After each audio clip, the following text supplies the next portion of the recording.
nga nze bwe nfa era nno kale kubanga eyali ayagala mirembe yali nze so si Mikolo. Empaka bwe zaali zilemaganye ne nsaba Mikolo tugende ewa Muyodi atusalirewo. Tuba tusituka tuti nga ne Muyodi ono. Mikolo bwe yamala okumunnyonnyola nange ne munnyonnyola ne munnyonnyola nga bali twali tusazeewo okubasuza mu mpalo nti oluwalo olwange lwali luwedde nga Mikolo yali mu luwalo, nti nno nze bwe nzikiriza Mikolo okujja okusula mu nju yaffe nze nsule eri n'amala abaako akabi ng'ate oluwalo telubadde lulwe, abali kiwulira bonna bagenda kunsekerera banyoome nti yassa munne. Era ne neeyongera ne mugamba nti Mikolo sijja kumugulamu byayanga kubanga mmanyi nti nga bamusse olunaavumbula ensobi yaabwe era ng'amaanyi gaabwe gonna bagamalira ku nze, ate sirowooza nga n'embooga eno ebuguma era nga tebankwasizza.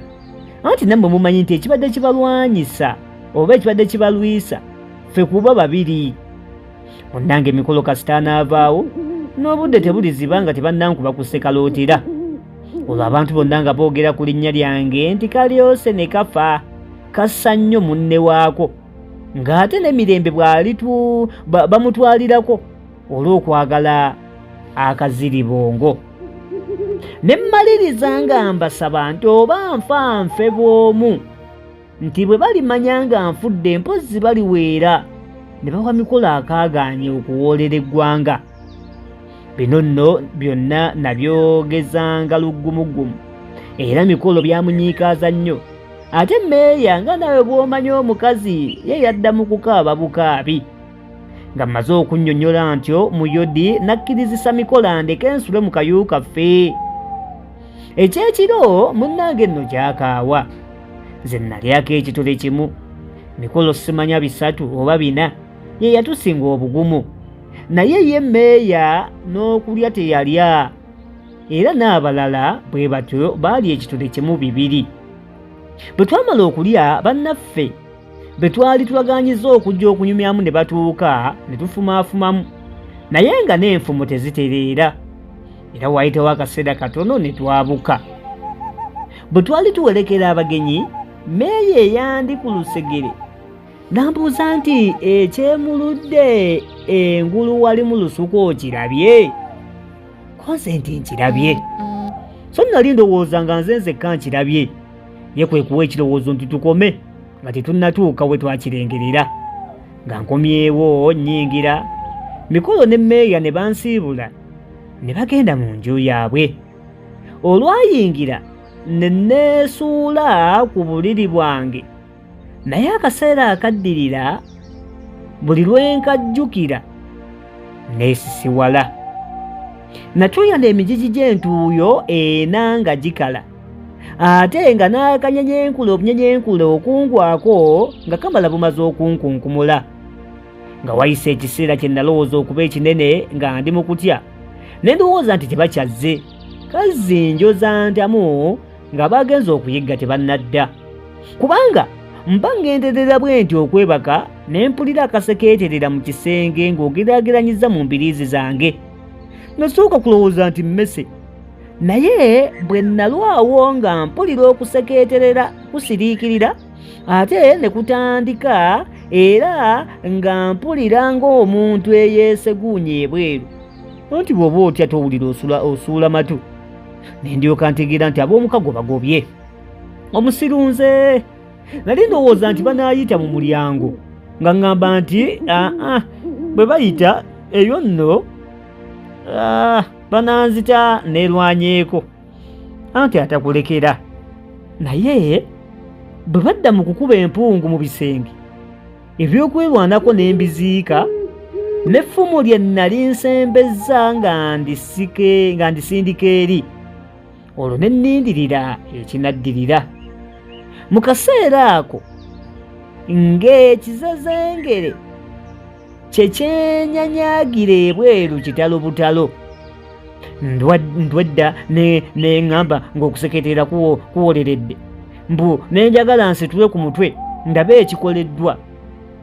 Nakandanga kusitula mutwe ng'ekifuba tekisituka wansi, ng'ekyebikkwa effumu likikutte mu mikugiro erudda n'erudda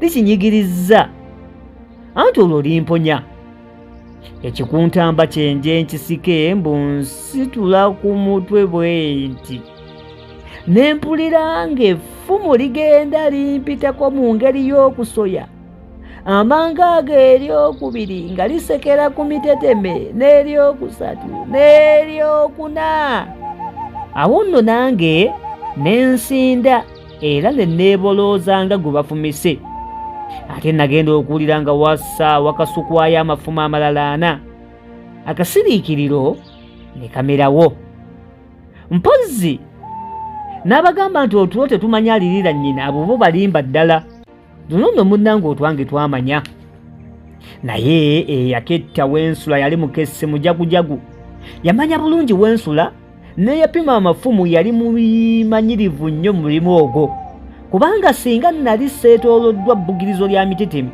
amafumu gonna okuggyako limu lyokka gandinkutte mu kifuba nawulira nga teriiyo kagira nti woowayi era nga n'obudde butangaala nensooba mpolampola mba ntuuse nti ku luggi ntitiba n'okulusumulula nga mpulira mmeeya mpita nga nzigulawo twagenda okulaba nga waliwo enfuuzi eri mu kendo kannabwana enyooka mu ssubi okumpi n'omulyango singa tetwagiraba twandizikubyemu amakiika kubanga tetwandiremye kugwota mawanvuwanvu ndowooza baakola kino nga balowooza nti oba kale tannafa omuliro gunaamutta oba afudde era kale kajjiremu balyoke bakise ekikolwa kyabwe eky'obutemu mikulu ng'amaze akabanga ng'asiriikiridde neyeesoosa n'agamba nti singa naye bannange namanye nga bajja kutusoomooza n'okuyisa batyo okugulu mu nju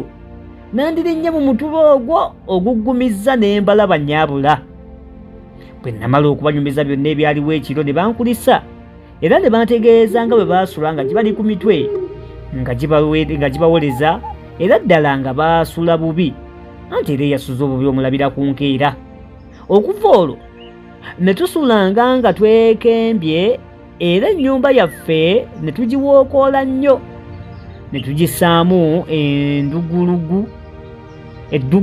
eddugulugu okwali omulugwalugwa okwavanga omuwulenge ne gulaga mu lusuku nga gukomekerezebbwa n'empulirizo okwasaanikirwanga ekimoga ky'entamu mu luwokoowooko omwo mwe twasulanga ate okuva olwo tetwagiggulanga misana ennyumba yaffe wadde kale okukyalizaamu abagenyi oba okwogereramu ekiro newankubadde nga twali tetwagala bigambo bino kubuna naye naffe twalabirawo nga bisansuse era buli we twayitanga nga batukulisa nti mubakulika abazigu abalala nga bwe batukongoola yenno omuntu era omala galeka eŋŋambo ne ziyitirira anti nga buli nkyowulira lulala leero nga zitutunuka nga butiko abamu nti ababadde babatemula baabalabye abandi nti omu ku bo baamufumise n'ayota n'effumu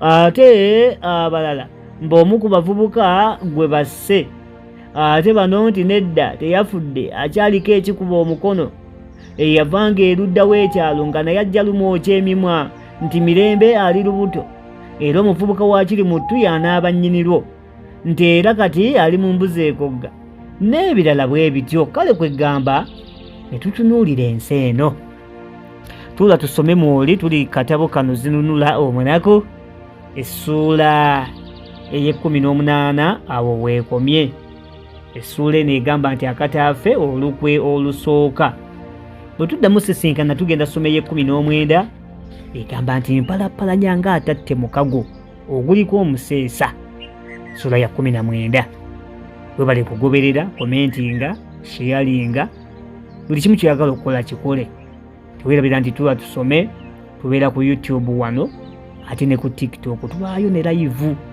essaawa zibeera 5 ez'ekiro okuva bbalaza mpaka olwokutaano nga tusoma obutabo otukyalirangako n'onyumirwa muzzukulu wa Mugema munnakyala akwata ssente empya n'enkadde yenze omwanjuzi era omuteesiteesi Ssaabasajja Kabaka awangaale.